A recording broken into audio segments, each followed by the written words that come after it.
प्रेम से बोलिए ओम नमः शिवाय, हर हर महादेव। आप सभी भक्तों का दिन शुभ और मंगलमय हो। प्यारे भक्तों, आज मैं आपको श्रवण कराने जा रही हूँ हर मनोकामना को पूर्ण करने वाली मासिक शिवरात्रि की व्रत कथा। प्यारे भक्तों, मासिक शिवरात्रि का व्रत प्रत्येक मास कृष्ण पक्ष की चतुर्दशी तिथि को मनाया जाता है।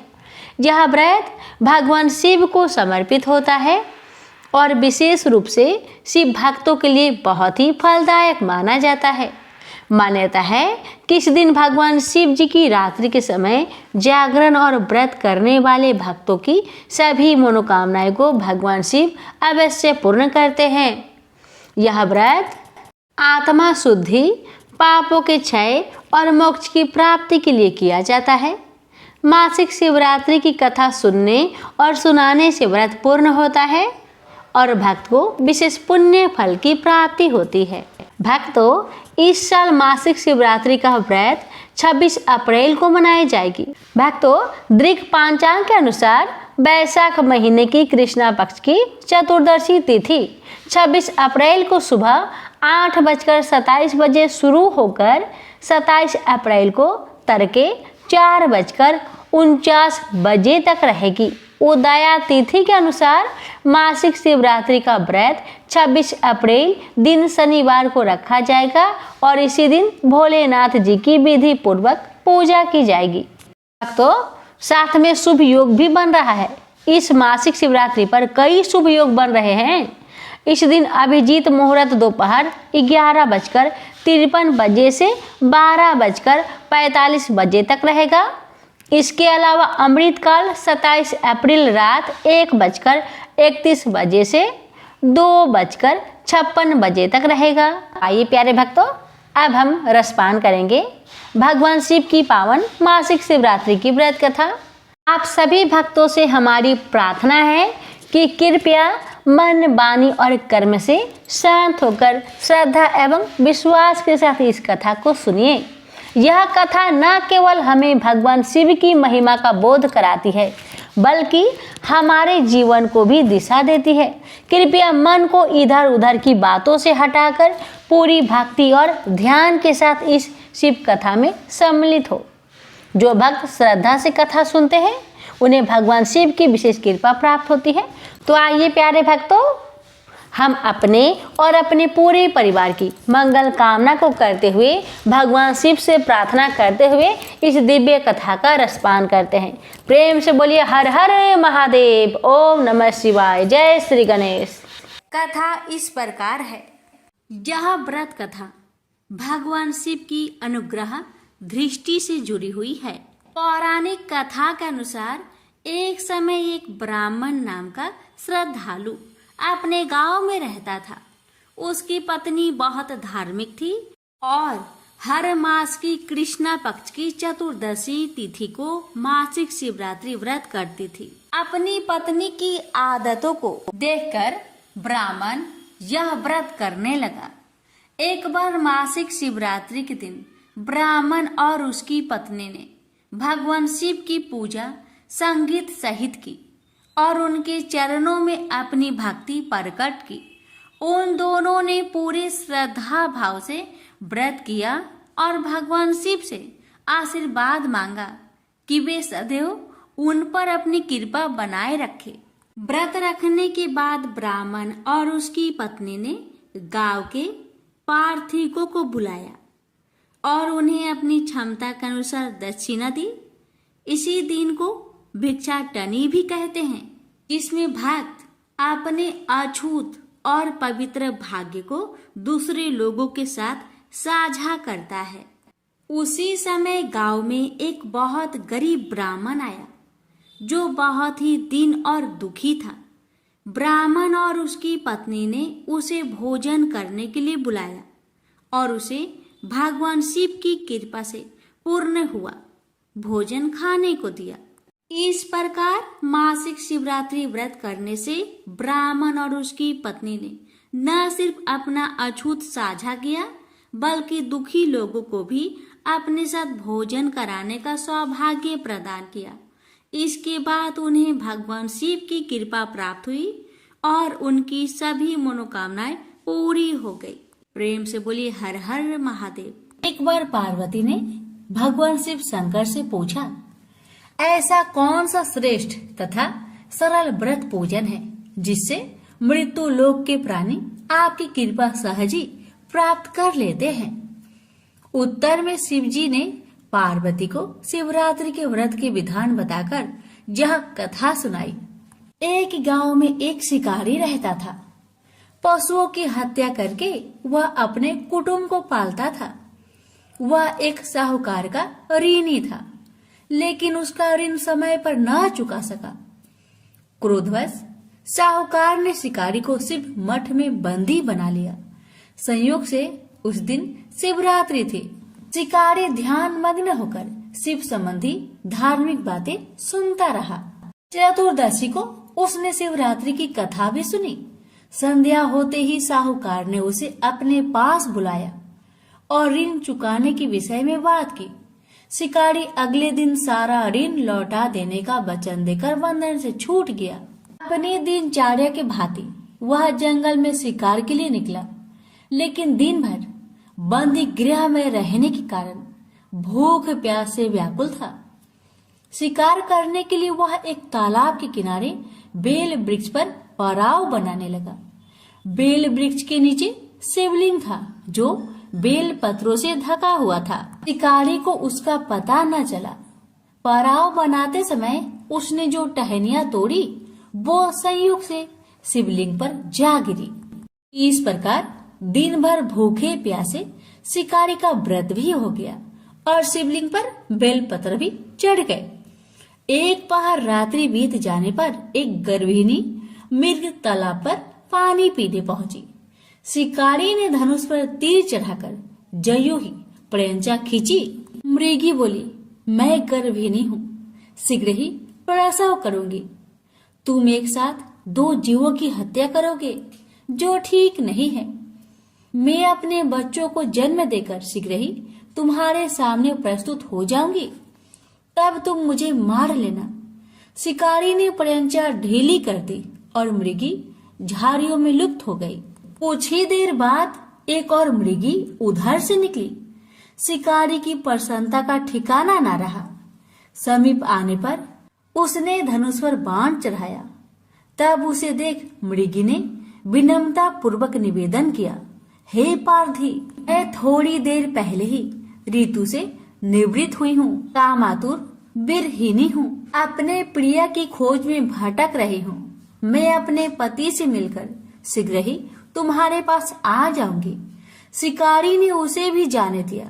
2 बार शिकारी को खोकर उसका माथा ठनका। वह चिंता में पड़ गया। रात्रि का आखिरी पहर बीत रहा था। तभी एक अन्य मृगी अपने बच्चों के साथ उधर से निकली। शिकारी के लिए यह स्वर्णिम अवसर था। उसने धनुष पर तीर चढ़ाने में देर न लगाई। वह तीर छोड़ने ही वाला था कि मृगी बोली, हे पारधी, मैं इन बच्चों को पिता के हवाले करके लौट आऊंगी। इस समय मुझे मत मार। शिकारी हंसा और बोला, सामने आए शिकारी को छोड़ दो, मैं ऐसा मूर्ख नहीं। इससे पहले मैं 2 बार अपना शिकार खो चुका हूँ। मेरे बच्चे भूख प्यास से तड़प रहे होंगे। उत्तर में मृगी ने फिर कहा, जैसे तुम्हें अपने बच्चों की ममता सता रही है, ठीक वैसे ही मुझे भी। इसलिए सिर्फ बच्चों के नाम पर मैं थोड़ी देर के लिए जीवन दान मांग रही हूँ। हे पारधी, मेरा विश्वास कर, मैं इन्हें इनके पिता के पास छोड़कर तुरंत लौटने की प्रतिज्ञा करती हूँ। मृगी का दिन स्वर सुनकर शिकारी को उस पर दया आ गई। उसने उस मृगी को भी जाने दिया। शिकार के अभाव में बेल वृक्ष पर बैठा शिकारी बेल पत्र तोड़ तोड़कर नीचे फेंकते जा रहा था। पाँव फटने को हुई तो एक हष्ट पुष्ट मृग उसी रास्ते पर आया। शिकारी ने सोच लिया कि इसका शिकार वह अवश्य करेगा। शिकारी ने तनी प्रयंचा देखकर मृग बिंदित स्वर में बोला, हे पारधी भाई, यदि तुमने मुझसे पूर्व आने वाली 3 मृगियों तथा छोटे छोटे बच्चों को मार डाला है तो मुझे भी मारने में विलंब ना करो, ताकि उनके वियोग में मुझे एक क्षण भी दुख सहना ना पड़े। मैं उन मृगियों का पति हूँ। यदि तुमने उन्हें जीवन दान दिया है तो मुझे भी कुछ क्षण जीवन दान देने की कृपा करो। मैं उनसे मिलकर तुम्हारे सामने उपस्थित हो जाऊंगा। मृग की बात सुनते ही शिकारी के सामने पूरी रात की घटना चक्र घूम गया। उसने सारी कथा मृग को सुना दी। मृग ने कहा, मेरी 3 पत्नियां जिस प्रकार प्रतिज्ञाबद्ध होकर गई हैं, मेरी मृत्यु से अपने धर्म का पालन नहीं कर पाएगी। अतः जैसे तुमने उन्हें विश्वास पात्र मानकर छोड़ा है, वैसे ही मुझे भी जाने दो। मैं उन सब के साथ तुम्हारे सामने शीघ्र ही उपस्थित होता हूँ। उपवास, रात्रि जागरण तथा शिवलिंग पर बेलपत्र चढ़ने से शिकारी का हिंसक हृदय कोमल हो गया था। उसमें भगवत शक्ति का वास हो गया था। धनुष तथा बाण उसके हाथ से सहज ही छूट गए। भगवान शिव की अनुकंपा से उसका हिंसक हृदय कारुणिक भावों से भर गया। वह अपने अतीत कर्मों को याद करके पश्चाताप की ज्वाला में जलने लगा। थोड़ी ही देर बाद मृग सपरिवार शिकारी के समक्ष उपस्थित हो गया, ताकि वह उनका शिकार कर सके।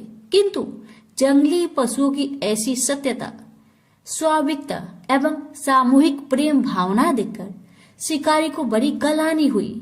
उसके नेत्र से आंसुओं की झड़ी लग गई। उस मृग परिवार को न मारकर शिकारी ने अपने कठोर हृदय को जीव हिंसा से हटा सदा के लिए कोमल एवं दयालु बना लिया। देवलोक में समस्त देव समाज भी इस घटना को देख रहा था। घटना का परिणति होते ही देवी देवताओं ने पुष्प वर्षा की। अब शिकारी तथा मृग परिवार मोक्ष को प्राप्त हुआ। तो प्रेम से बोलिए हर हर महादेव। माता पार्वती की जय। शिव पार्वती की विवाह की कथा। भगवान शिव की पहली पत्नी सती थी। यह विवाह उन्होंने सती के पिता दक्ष की इच्छा के विरुद्ध किया था, जो उनका अपमान करने के अवसर ढूंढा करते थे। पिता के ऐसे व्यवहार से लज्जित होकर सती ने अपना शरीर त्याग दिया। उनकी मृत्यु के बाद शिव हिमालय पर जाकर फिर से तपस्या में लीन हो गए। जिस उपवन में भगवान शिव ध्यान करते थे, उसके निकट ही पर्वतराज हिमवान रहता था। उसने स्वर्ग की अप्सरा मेनका से विवाह किया था। कुछ वर्ष बाद मेनका ने एक पुत्री को जन्म दिया। उसका नाम रखा पार्वती। वास्तव में सती ने ही फिर से पार्वती के रूप में जन्म लिया था। वर्ष पर वर्ष बीते और पार्वती ने युवावस्था में प्रवेश किया। एक दिन मेनका ने अपने पति से कहा, स्वामी, पार्वती अब विवाह योग हो गई है। अब हमें पार्वती के लिए योग वर खोजना चाहिए। हिमवान बोला, मैं जानता हूँ, परंतु कोई योग वर ध्यान में नहीं आता। मैं अपनी पुत्री का हाथ उसी के हाथ में दूंगा जो सब प्रकार से योग होगा। एक दिन नारद मुनि हिमवान के घर आए। जब उन्होंने पार्वती को देखा तो हिमवान से बोले, हिम, तुम्हारी पुत्री के भाग्य में तो भगवान शिव से विवाह करने का योग है। नारद मुनि की बात सुनकर हिमवान सोचने लगा, शिव के पास मैं कैसे जाऊं? उन्होंने अगर अस्वीकार कर दिया तो? सती की मृत्यु के बाद उन्होंने किसी स्त्री का मुख तक नहीं देखा। परंतु मुझे वर खोजने की आवश्यकता नहीं। नारद मुनि की भविष्यवाणी असत्य नहीं होगी। मैं धीरज पूर्वक प्रतीक्षा करूंगा। परंतु एक दिन हिमवान का धीरज टूट गया। उसे एक विचार सूझा। वह मेनका से बोला, मैं पार्वती को शिव की सेवा करने भेजता हूँ। वो उसके रूप और गुण के प्रति आकर्षित जरूर होंगे। मेनका बोली, विचार तो बहुत उत्तम है। हिमवान ने पार्वती को अपने पास बुलवाया और कहा, बेटी, भगवान शिव उस उपवन में तपस्या कर रहे हैं। तुम अपनी सहेलियों के साथ जाकर उनकी सेवा किया करो। पार्वती बोली, अवश्य पिताजी, हमने अनेक बार उन्हें देखा है। पार्वती और उनकी 2 सहेलियों को लेकर हिमवान शिव के पास गए और उनसे निवेदन किया, हे भगवान, आपके पास पूजा अर्चना की तैयारी करने वाला कोई नहीं है। मेरी पुत्री यह सेवा कर सकती है। हिमवान की बात सुनकर शिव सोचने लगे, कन्याएं भले ही सेवा करे, जो व्यक्ति संसार से वैराग्य ले चुका है उसे इनसे कोई व्याघात नहीं पहुंचेगा। यह सोचकर वे हिमवान से बोले, तुम्हारे इस प्रस्ताव के लिए मैं तुम्हारा आभारी हूँ। कन्याएं मेरी इच्छा अनुसार सेवा कर सकती है। शिव का प्रस्ताव सुनकर हिमवान बहुत प्रसन्न हुआ और कन्याओं को वहां छोड़कर चला आया। पार्वती शिव की सेवा करने लगी। वह उपासना के लिए कुछ तृण चुनती थी और गर्मी बढ़ने पर शिव पर पंखा झलती थी। इस प्रकार पार्वती हृदय से शिव से प्रेम करने लगी। इस बीच आपत्तिग्रस्त देवता इंद्र के साथ ब्रह्मा जी के पास आकर बोले, भगवान, असुर तारक के अत्याचारों से हमारी रक्षा करे। उसने स्वर्ग पर अधिकार कर लिया है और लोगों में हाहाकार मचा हुआ है। उसे प्रसन्न करने के लिए हमने उसे उपहार भी भेजे, परंतु हम जितना ही उसे प्रसन्न करने का प्रयत्न करते हैं उतनी ही उसकी कुधृष्टता बढ़ती जाती है। हमारी आपसे प्रार्थना है कि हमें कोई ऐसा नेता प्रदान कीजिए जो हमें उसके अत्याचारों से त्राण दिलाए। ब्रह्मा जी असहाय होकर बोले, प्रिय पुत्रों, मैं चाहते हुए भी तुम्हारी सहायता नहीं कर सकता। तारक को मैंने एक बार वरदान दिया था, उसी से वह इतना बलवान हो गया है। मैं भी उसका नाश नहीं कर सकता, परंतु एक उपाय है। शिव का पार्वती से विवाह विधि का विधान है। तुम जाओ और शिव पार्वती की सुंदरता का भान कराओ। शिव और पार्वती का जो पुत्र होगा वही तुम्हारा नेता बनकर तारक का वध करेगा। ब्रह्मा जी की बात सुनकर देवराज इंद्र सीधे प्रेम के देवता काम के पास पहुंचे और बोले, कामदेव, मैं तुम्हारे पास एक आवश्यक काम से आया हूं। तुम शिव पर अपना जादू चलाओ ताकि वे पार्वती से विवाह कर ले। इंद्र की आज्ञा पाकर कामदेव अपनी पत्नी रति के साथ शिव के कुंज में पहुंचे। वहां शिव को देखा तो उनका साहस छूट गया। उसी समय पार्वती वहां से निकली तो कामदेव का फिर से साहस बंधा। पार्वती ने नतमस्तक होकर कुछ पुष्प शिव के सम्मुख रखे। यह देख शिव बोले, तुम्हें ऐसा पति मिले जो बस केवल तुमसे ही प्रेम करने वाला हो। शिव की बात सुनकर पार्वती सोचने लगी, शिव का वचन कभी मिथ्या नहीं होगा। मैं कितनी भाग्यशाली हूँ। यह सोचकर पार्वती शिव के गले में माला पहनाने ही वाली थी, तभी कामदेव का बाण निशाने पर लगा। शिव ने पूरी शक्ति से अपनी भावनाओं को बस में किया और इधर उधर देखने लगे। उन्होंने कहा, मेरे मन की शांति भंग करने का साहस किसने किया? तभी उनकी दृष्टि कामदेव पर पड़ी। उस दृष्टि मात्र से कामदेव जलकर राख हो गए। यह देख रति मूर्छित हो गई। शिव पार्वती की ओर आंख उठाए बिना ही कुंज में चले गए। यह देख पार्वती शोक और लज्जा से विहल हो उठी और उदास मन से अपने घर लौट गई। उधर जब रति की मूर्छा टूटी तो उसने सोचा, जब मेरे पति ही नहीं रहे तो मैं जीकर क्या करूंगी? अच्छा यही है कि मैं भी मरकर उनके पास पहुंचूं। वह यह सोच ही रही थी कि तभी आकाशवाणी हुई, जीवन मत त्याग। पार्वती तपस्या करके शिव को वर के रूप में पाएगी और उनके विवाह के दिन तेरा पति पूर्ण जीवित होकर फिर से तुझे मिलेगा। आकाशवाणी सुनकर रति को ढढस बंधा और वह उस दिन की प्रतीक्षा करने लगी। उधर शिव के व्यवहार से पार्वती को बहुत दुख हुआ, परंतु उसके प्रेम में कमी नहीं आई। वह सोचने लगी, मेरा सौंदर्य उन्हें आकर्षित नहीं कर सका, परंतु मैं हार नहीं मानूंगी। सौंदर्य से नहीं तो मैं अपनी तपस्या और भक्ति से उन्हें प्राप्त करूंगी। यह सोचकर उसने अपना निर्णय अपने माता पिता को बताया। पार्वती के निर्णय के आगे माता पिता को झुकना पड़ा और उसे आशीर्वाद देकर विदा किया। सुंदर वस्त्रों तथा आभूषणों का त्याग करके पार्वती कुंज में तपस्या करने बैठ गई। कई वर्ष बीत गए, परंतु पार्वती ने आशा नहीं छोड़ी। एक दिन वह जल कुंड में प्रवेश करने से पहले पूजा अर्चना की तैयारी कर रही थी कि एक युवक ऋषि उनसे मिलने आया। उसने पार्वती से कहा, तुम्हारा यह सुकुमार शरीर कैसे ये कठिन कर्म करता है जो तुम्हारी आत्मा उसे करवा रही है? तुमने संसार को दिखा दिया है कि सुंदरता और पवित्रता एक दूसरे को नष्ट करने के लिए नहीं है।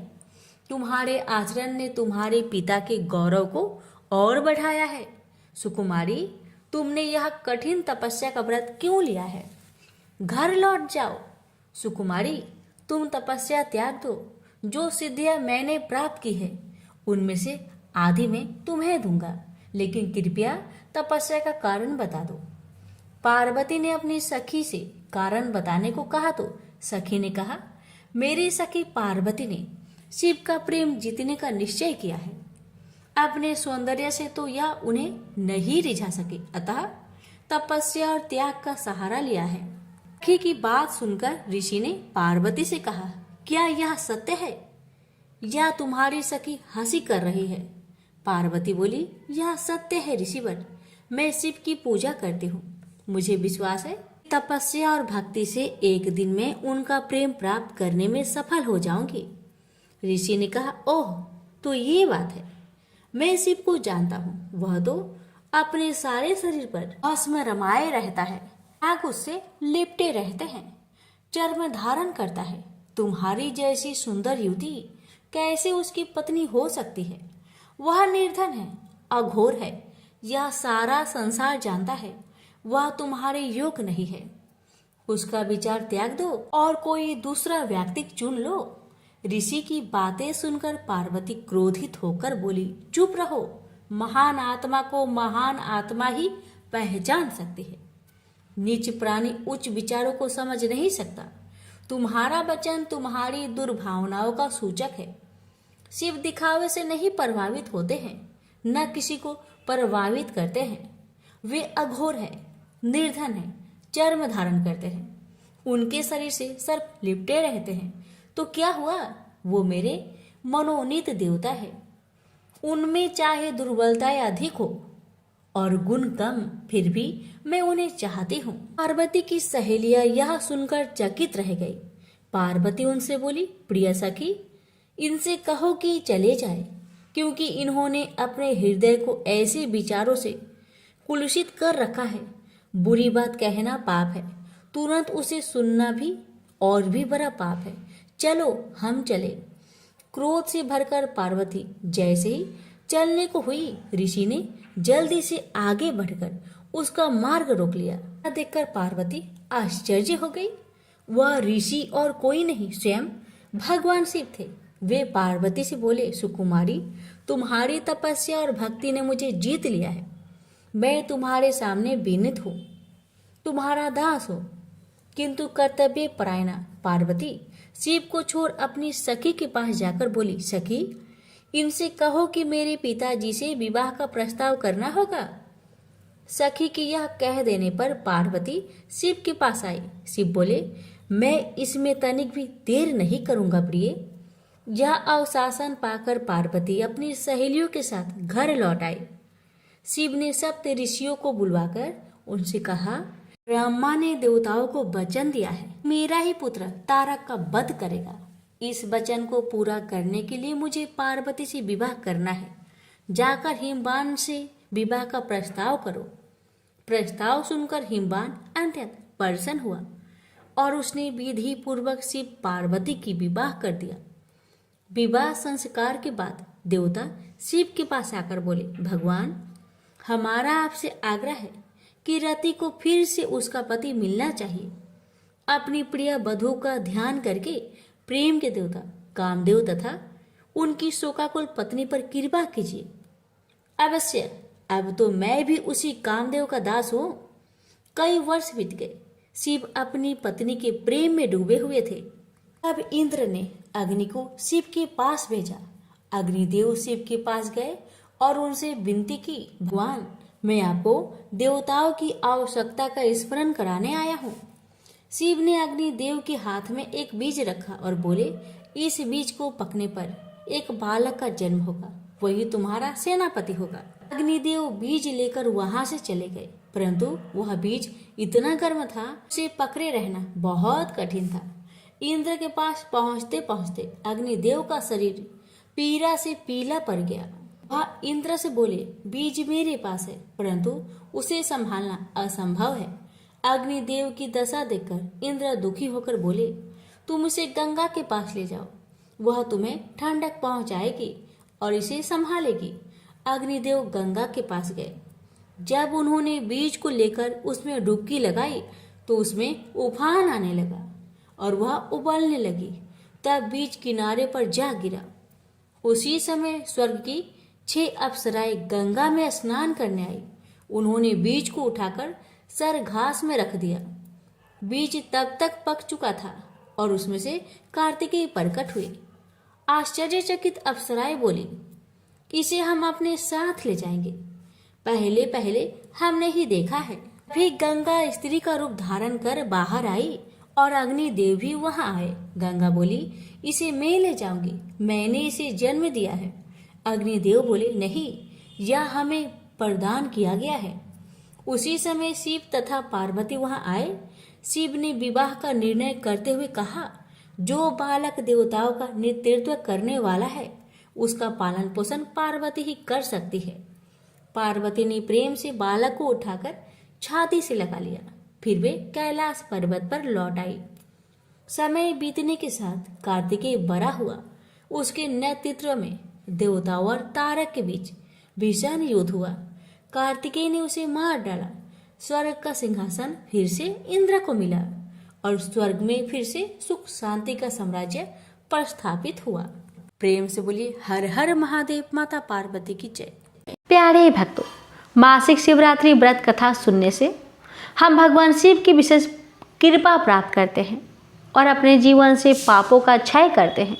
लेकिन जब हम इसके पश्चात शिव महापुराण की कथा भी श्रवण करते हैं तो यह हमारी भक्ति को और गहराई देता है। शिव महापुराण केवल कथाओं का संग्रह नहीं है, यह स्वयं भगवान शिव का अमृतमय ज्ञान है। इसकी कथा सुनने से जीवन में शिव तत्व की साक्षात अनुभूति होती है। जन्म जन्मांतर के कर्मों का शुद्धिकरण होता है। मृत्यु के उपरांत मोक्ष की प्राप्ति में सहायक मिलती है। परिवार में सुख समृद्धि और शांति का वास होता है। मानसिक, शारीरिक और आध्यात्मिक ऊर्जा जागृत होती है। इसलिए मासिक शिवरात्रि के इस पावन रात्रि में जब आप पहले व्रत कथा सुन चुके हो तब शिव महापुराण की अमृत कथा का रसपान करें। यह व्रत को पूर्णता प्रदान करता है और साधक को शिव की ओर समीप ले जाता है। प्रेम से बोलिए, हर हर महादेव, ओम नमः शिवाय। पहले की बात है, किरात नगर में एक ब्राह्मण रहता था। अज्ञानी, दरिद्र, रस बेचने वाला तथा वैदिक धर्म से विमुख था। वह स्नान, संध्या आदि कर्मों से भ्रष्ट हो गया था और वैश्यावृत्ति में तत्पर रहता था। उसका नाम था देवराज। वह अपने ऊपर विश्वास करने वाले लोगों को ठगा करता था। उसने ब्राह्मणों, क्षत्रियों, वैश्यों, क्षुद्रों तथा दूसरों को भी अनेक बहानों से मारकर उनका धन हड़प लिया था। बाद में उसने अधर्म से बहुत सारा धन अर्जित कर लिया, परंतु उस पापी का थोड़ा सा भी धन कभी धर्म के काम में नहीं लगा। एक दिन वह ब्राह्मण एक तालाब पर नहाने गया। वहां शोभावती नाम की एक वेश्या को देखकर वह अत्यंत मोहित हो गया। वह सुंदरी भी उस धनी ब्राह्मण को अपने वशीभूत हुआ जानकर प्रसन्न हुई। आपस में वार्तालाप से उनमें प्रीति उत्पन्न हो गई। उस ब्राह्मण ने उस वेश्या को पत्नी बनाना तथा उस वेश्या ने उसे पति बनाना स्वीकार कर लिया। इस प्रकार कामवास होकर वे दोनों बहुत समय तक विहार करते रहे। बैठने, सोने, खाने, पीने तथा क्रीड़ा में वे दोनों निरंतर पति पत्नी की तरह व्यवहार करने लगे। अपने माता पिता तथा पत्नी के बार बार रोकने पर भी पाप कृत्य में संलग्न वह ब्राह्मण उनकी बात नहीं मानता था। एक दिन रात्रि में उस दुष्ट ने ईर्ष्यावश अपने सोए हुए माता पिता और पत्नी को मार डाला और उनका सारा धन हर लिया। वेश्या में आसक्त चित्त वाले उस कामी ने अपना और पिता आदि का सारा धन उस वेश्या को दे दिया। वह पापी अभ्यक्ष भक्षण तथा मदपान करने लगा और वह नीच ब्राह्मण उस वेश्या के साथ एक ही पात्र में सदा जूठा भोजन करने लगा। एक दिन घूमता घामता वह देवयुग से प्रतिष्ठानपुर झूसी प्रयाग में जा पहुंचा। वहां उसने एक शिवालय देखा।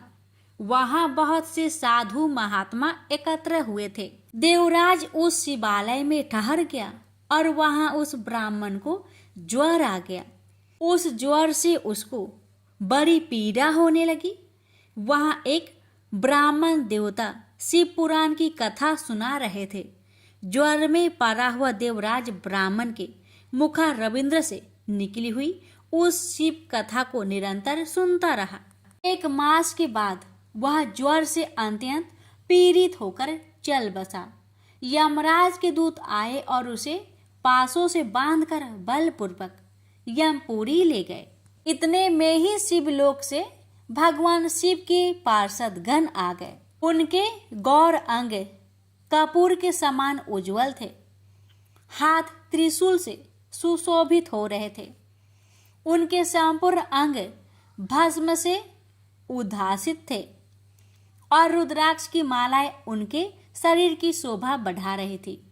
वे सब के सब क्रोध करते हुए यमपुरी में गए और यमराज के दूतों को मार पीट कर बारंबार धमकाकर उन्होंने देवराज को उनके चंगुल से छुड़ा लिया और अत्यंत अद्भुत विमान पर बैठाकर जब वे शिवदूत कैलाश को जाने को उद्यत हुए, उस समय यमपुरी में बड़ा भारी कोलाहल मच गया।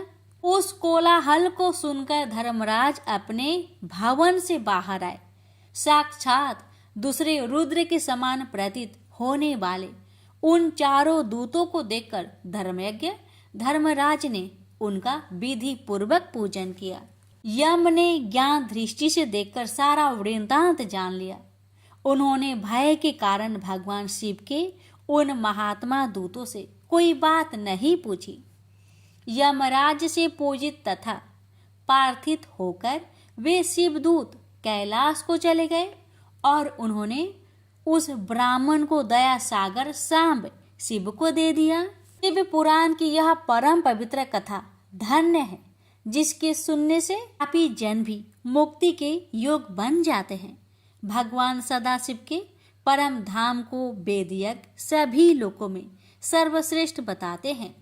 ब्राह्मण क्षत्रिय वैश्य शूद्र तथा अन्य प्राणी, यहाँ तक कि जिस पापी ने धन के लोभ से अनेक लोगों की हत्या की तथा अपने माता पिता और पत्नी को भी मार डाला, वह वैश्यगामी शराबी ब्राह्मण देवराज भी इस कथा के प्रभाव से भगवान शिव के परम धाम को प्राप्त कर तत्क्षण मुक्त हो गया।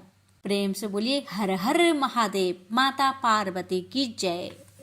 एक समय की बात है, त्रिपुरारी भुजंगधारी श्री काशीपति महादेव जी जगन माता पार्वती के साथ पर्सन रूप में विराजमान थे। जग माता ने उनसे अनुरोध किया, भगवान कोई कथा कहिए। इस पर भगवान भूत भावन किंचित मुस्कुराए और बोले, हे पार्वती सुनो, पूर्व समय में कुसमांड नामक एक ऋषि का पुत्र मंडप नाम से विख्यात था। बाल्यकाल में ही कुसंगति के कारण पाप कर्म में लीन हो गया था। अतः उसकी निंदित कथाओं को सुनकर उसके पिता, माता, भाई आदि सभी संबंधियों ने उसको अपने से अलग कर दिया। वह पूर्व जन्म के कर्मों के कारण किसी का कहना नहीं मान रहा था। उसकी आदतें यहाँ तक कि खराब हो गई कि वह साधु महात्मा सत्पुरुषों एवं देवी देवताओं तक की निंदा करने लगा। युवा होने पर वह दूसरी स्त्रियों के प्रेम में फंस गया। प्रेम के बस में होकर वह औरों के द्रौपदी की चोरी में भी लीन हो गया। उसके दो घनिष्ठ मित्र थे, एक था नापित, दूसरा था पटहारा।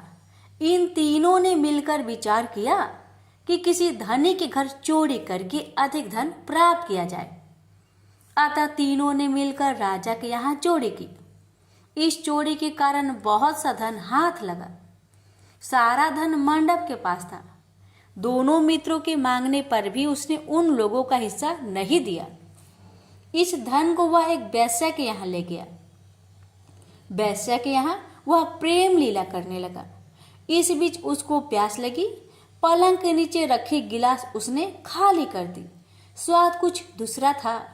इसमें क्या था? उसने वेश्या से पूछा। इसमें मदिरा थी। मंडप को इससे बड़ा दुख हुआ। मदिरा पान करके उसने महापाप किया है, यह सोचकर वह बड़ा दुख करने लगा। पर वेश्या बराबर मदिरा का गुणगान करती गई। उसने मंडप को फुसलाकर और मदिरा पिला दी तथा उसका सारा धन लेकर उसको बाहर निकाल दिया। होश में आने पर मंडप बड़ा विलाप करने लगा। पश्चाताप करता हुआ वह अपने मित्र के पास आया। सारी आप बीती सुना दी। उन मित्रों ने कहा, हे मित्र, तुमने मदिरा पान करके बड़ा पाप किया है। अब तुम इसका प्रायश्चित करो। मुझे प्रायश्चित का उपाय कहो। बिना प्रायश्चित के सुरापान का दोष नहीं मिटेगा। अतः उस वेश्या से स्वर्ण प्राप्त कर दान करो। यदि तुम ऐसा नहीं करोगे तो हम लोग तुम्हारी बड़ी निंदा करेंगे। यह सुनकर मंडप बड़ा दुखी हुआ। वह वेश्या के पास आया और वेश्या से अपना सारा दुखड़ा सुनाया। उसने वेश्या से स्वर्ण की मांग की। इस पर वेश्या बड़ी बिगड़ी और बोली, तुमने जो धन दिया है अब उसकी मांग मत करो। वेश्याएं कभी मिला हुआ धन वापस नहीं करती। क्या तुमको इस साधारण नियम का ज्ञान नहीं है? इस पर मंडप गिड़गिड़ाने लगा, पर वेश्या का हृदय पर इसका जरा भी असर न हुआ। उसने अन्य वेश्याओं को बुला लिया। सब मिलकर उसकी भर्त्सना करने लगी। कई ने तो उसको धमकी भी दे दी। हे पार्वती! इस प्रकार मंडप बहुत अपमानित होकर वहां से निकाल दिया गया। मंडप विलाप करता हुआ अपने पिता के घर की ओर चला। उसके दोनों मित्र पीछे लग गए। जब मंडप पिता के सामने आया तो दोनों मित्रों ने उसका हाथ पकड़ लिया। बोले, मंडप, हम लोगों ने मिलकर राजा के यहाँ चोरी की है, पर तुमने हम लोगों का अंश नहीं दिया है। तुम हम लोगों का अंश दो। यह बात सुनकर कुष्मांड मुनि बहुत दुखी हुए और बोले, इस अधम से तुम लोगों की मैत्री कैसे हो गई? मंडप के मित्रों ने कहा, हे मुने, इसे भाभी ही समझिए, पर न्याय की बात तो यह है कि आपका पुत्र हमारा अंश नहीं दे रहा है। यह सारा धन लेकर एक वेश्या के यहाँ चला गया। उसने सारा धन ले लिया। वह वेश्या वाद विवाद में बड़ी चतुर है। वह धन वापस नहीं करेगी। अतः आप हमारा धन दिलवाइए, अन्यथा हम राज दरबार में गुहार करेंगे। इस पर कुष्मांड मुनि ने अपने पुत्र का हाथ पकड़ लिया। मुनि ने कहा, चलो मैं स्वयं राजा के पास चलता हूँ। न्याय प्रिय और धर्मात्मा राजा के दंड से पाप का नाश हो जाता है। पाप का प्रायश्चित न करने पर नरक यातना भोगनी पड़ती है। इस पर मंडप के मित्रों ने कहा, हे मुने, आप अपने पुत्र को हमारे हवाले कर दे। राज दरबार में आपका जाना ठीक नहीं है। हम लोग इससे निपट लेंगे। इस पर मुनि श्रेष्ठ ने कहा, हे अधम पुत्र, तुम इन लोगों के साथ जाकर राजदंड भोगकर प्रायश्चित करो। तुमने जो किया है बहुत बुरा किया है। आज से तुम मेरे पुत्र नहीं हो और मैं भी तुम्हारा कोई नहीं। जब तक तुम प्रायश्चित करके नहीं आओगे मैं तुम्हारा मुख नहीं देख सकता। मंडप के मित्र मंडप को अपने साथ ले गए। दूर एक घने जंगल में ले जाकर पहले तो उसकी खूब भर्त्सना की, फिर बाद में उसको पीटना शुरू किया। बेहद पीटने के कारण मंडप बेहोश होकर गिर पड़ा। उसके मित्रों ने समझा कि वह मर गया, अतः उसको मरा हुआ जानकर उसके मित्रगण उसे वहीं छोड़कर चले गए। कुछ देर बाद मंडप को चेत आया तो वह विलाप करता हुआ एक और को चल पड़ा। उसके दोनों मित्र एक मंदिर में रात भर भूखे प्यासे टिके रहे और प्रायश्चित करते रहे। प्रथा वे दोनों उसे देखने के लिए गए कि उसके शरीर की अब क्या गति है। वहां मंडप को न पा उन दोनों को बड़ा आश्चर्य हुआ। फिर तो वे समझ गए कि मंडप मरा नहीं है, वह जीवित है और कहीं चला गया है। उस दिन शिव महात्म्य को जानने वाले लोग पंचकोशात्मक लिंग की प्रदक्षिणा कर रहे थे। मंडप भी उन लोगों के साथ हो गया। यात्रीगण कद्रमेश्वर के समीप रहे। मंडप ने भी वहां रहकर सारी रात जागरण किया। सब यात्रियों ने उसको साधु मान लिया और वह इस बात को भी मान गए कि वह परम शिव कुष्मांड का पुत्र मंडप है। मंडप शिवव्रतधारी परम शिव साधु के रूप में मान लिया गया। मंडप ने शंकर प्रतिमा के समक्ष नृत्य और भजन प्रारंभ कर दिया। सज्जनों ने उसकी भक्ति देखकर उसका बड़ा आदर किया। मंडप भी सत्संग से परम भक्ति भाव वाला हो गया।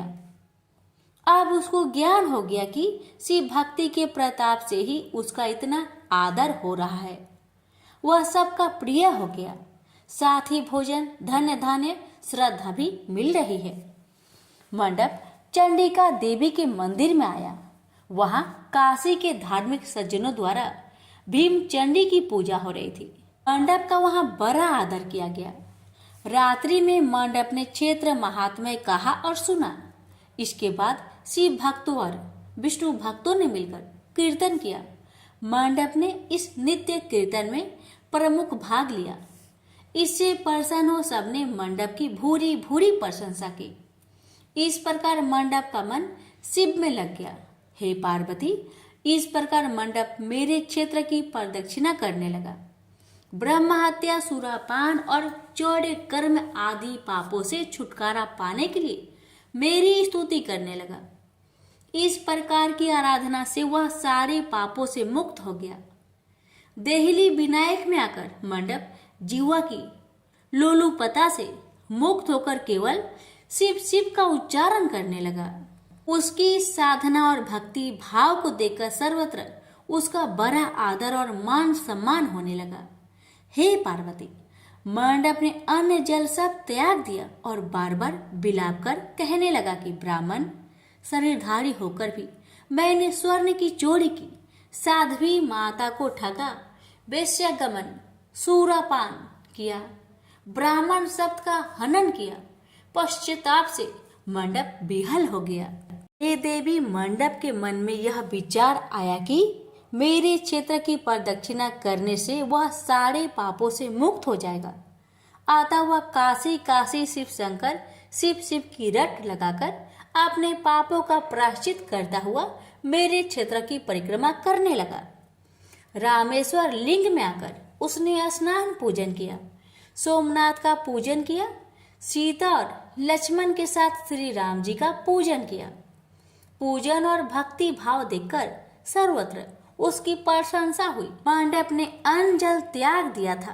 तंत्र वृषभ ध्वज में आकर स्नान देव पूजन किया। प्रातः काल वरुणा संगम में स्नान किया। मुझे पूछता हुआ वह मेरे मंदिर आया। उसने आकर बड़ा दान पुण्य किया। संतोष मंडप ने साष्टांग प्रणाम किया। वह अनेक महात्मा उपस्थित थे। हे पार्वती, मंडप सबके आगे हाथ जोड़कर खड़ा हो गया और पूछने लगा, हे महात्माओं, मैंने बड़े बड़े पाप किए हैं। आप लोग कृपया यह बतलाइए कि इन पापों से मेरा छुटकारा किस प्रकार होगा। सभी महात्माओं ने कहा, हे मंडप, तुम शिव शक्ति केशव के भक्त हो गए हो। पंचक्रोशमात्मक लिंग प्रदक्षिणा से और शिव कीर्तन से तुम्हारे सारे पाप नष्ट हो गए हैं।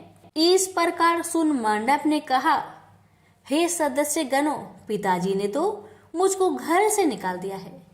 अब मैं अपने घर कैसे जाऊं और हे मुनि श्रेष्ठों, पिता को कैसे अपना मुख दिखलाऊं। इस पर सबने कहा, अब तुम्हारे सारे पापों का प्रायश्चित हो गया है, तुम सहर्ष घर जा सकते हो।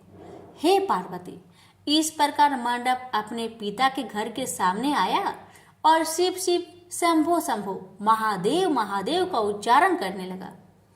स्वर सुनकर कुष्मांड मुनि ने अपनी पत्नी से कहा, हे प्रिय, देखो तो कौन द्वार पर शिव का उच्चारण करता हुआ हमें परम सुख दे रहा है। शिव नाम की अमृत वर्षा कौन कर रहा है। मुनि पत्नी ने द्वार पर अपने पुत्र को देखा। हे पुत्र, तुम्हारा आना कैसे हुआ। मंडप ने कहा, हे माता, आपको और पिताजी को महात्मागण बुला रहे हैं। यह सुनकर मंडप की माता अपने पति के पास आई और उनसे सारा वृत्तांत कहा। हे पूज्यवर, आपका पुत्र शिव का नाम रट्टा हुआ द्वार पर उपस्थित है। उसका कहना है कि प्रायश्चित करके वह पवित्र हो गया है। सदस्यगण आपको बुला रहे हैं, वे प्रायश्चित का प्रमाण देंगे। कुष्मांड मुनि दरवाजे पर आए। उन्होंने रुद्राक्षधारी शिव भक्त मंडप को देखा। तुम क्यों आए हो। थोड़े से प्रायश्चित से बड़े पाप का नाश नहीं होता है। मंडप ने कहा, हे पिताजी, इसमें कोई संदेह नहीं है कि मैंने बड़े पाप किए हैं। इतना होने पर भी महात्मागण आपको बुला रहे हैं। मुनि अपनी पत्नी के साथ महात्माओं के पास आए। महात्माओं ने एक स्वर से कहा, हे मुनिवर, आपका पुत्र समस्त पापों से मुक्त हो गया है। कुष्मांड ऋषि ने पूछा, हे मुनि श्रेष्ठो, किस आधार पर आपकी दृष्टि में मेरा पुत्र पाप मुक्त हो गया है। इसने तो बड़े बड़े पाप किए हैं। महात्माओं ने कहा, हे मुनि, इस मुक्ति मंडप के स्वामी श्री भगवान विष्णु है, वही इसका उत्तर देंगे। महात्माओं ने विष्णु भगवान की स्तुति की। इस पर आकाशवाणी हुई, हे स्तुति करने वाले महात्माओं, यह महापापी मंडप जो कुष्मांड मुनि का पुत्र है, अब अपने पापों से मुक्त हो शुद्ध हो गया है। यह साधु संतों के साथ शिव शंकर के क्षेत्र की परिक्रमा कर चुका है। अब कुष्मांड मुनि इसे ग्रहण कर सकते हैं। इस प्रकार हे पार्वती, मंडप को कुष्मांड मुनि आदर पूर्वक अपने घर ले गए। इस कथा को सुनकर माता पार्वती परम प्रसन्न हुई। बोली, प्रभु, आपने यह महत्वपूर्ण कथा कही, इससे कलयुग में प्राणियों का बड़ा भला होगा। कृपा कर इस पर कुछ और प्रकाश डाले। इस पर शिवजी बोले, हे पार्वती, अब तुम भैरव जी की कथा सुनो। इस पर भैरव जी प्रकट हुए और बोले, त्रेता युग में समदर्शी सांडल्य नाम का एक ब्राह्मण था। वह महापंडित था। उसकी पुत्री का नाम विशालाक्षी था। वह अति सुंदरी थी। बाल्यकाल में ही उसके पिता ने उसका विवाह कर दिया। विवाह के बाद भी वह अपने पिता के घर पर रहती थी। वह युवा हो गई। युवा अवस्था होने पर भी उसका पति न आया, अतः सांडिल्य ब्राह्मण की कन्या पाप रहता हो गई। इस कन्या ने काशी में बड़े पाप किए। सुंदरी होने के कारण दूर दूर के युवक उसके पास आने लगे। एक समय की बात है, बड़े बड़े पापों को नष्ट करने वाली पंचक्रोशी यात्रा के मार्गियों देखकर वह विचारने लगी कि इस लोगों को पाप रट किया जाए। उस रात यात्रीगण दुर्गा कुंड पर रुके थे। विशालाक्षी धन के लोभ से वहां गई। वहां भजन कीर्तन कर स्वयं रचाया। यात्री उसका भक्ति भाव देखकर प्रसन्न हुए और उसे वैष्णवी समझ बड़ा दान पुण्य किए। इस लोभ के कारण वैश्या विशालाक्षी यात्रियों के साथ हो गई। कर्म मेदेश्वर दहलीज रामेश्वर में उसने निवास किया और वरुणा संगम में स्नान किया। यात्रियों द्वारा उसने काशी महात्म्य की कथा भी श्रवण की। इस सत्संग समागम से विशालाक्षी की आंखें खुल गई। उसने अपने पर बड़ा पश्चाताप किया। यात्रियों का सारा धन उसने लौटा दिया और पाप से अलग होने का निर्णय कर लिया। उसने महात्माओं से पूछा, हे देवताओं, मैं बड़ी पापिनी हूँ, कृपया मेरी मुक्ति का उपाय कहिए। इस पर महात्माओं ने कहा, देवी, तुम धन्य हो, तुमको पापों से भय नहीं करना चाहिए। तुमने काशी क्षेत्र की प्रदक्षिणा की है, अब तुम हमारे साथ प्रदक्षिणा जारी रखो। विशालाक्षी ने उपयुक्त वचनों पर विश्वास किया। वह महात्माओं के साथ हो गई। 5वें दिन सभी यात्री वृषभ खंड में रहे, वह भी उन्हीं के साथ रहे। सभी ने वरुणा संगम में स्नान किया और आदि केशव का पूजन किया। विशालाक्षी मुक्ति मंडप में आई। उसने बड़े भक्ति भाव से शिव शंकर की पूजा की। इस प्रकार विशालाक्षी सभी पापों से मुक्त हो गई। उसके पिता सांडल्य ने बड़े आदर के साथ उसे अपने घर में स्थान दिया। वह इस प्रकार पवित्र हो गई। भैरव जी बोले, हे पार्वती, यह काशी क्षेत्र का महात्म्य है। इसे पढ़ने, सुनने, सुनाने से सबका कल्याण होता है। प्रेम से बोलिए हर हर महादेव। माता पार्वती की जय। भैरवनाथ की जय।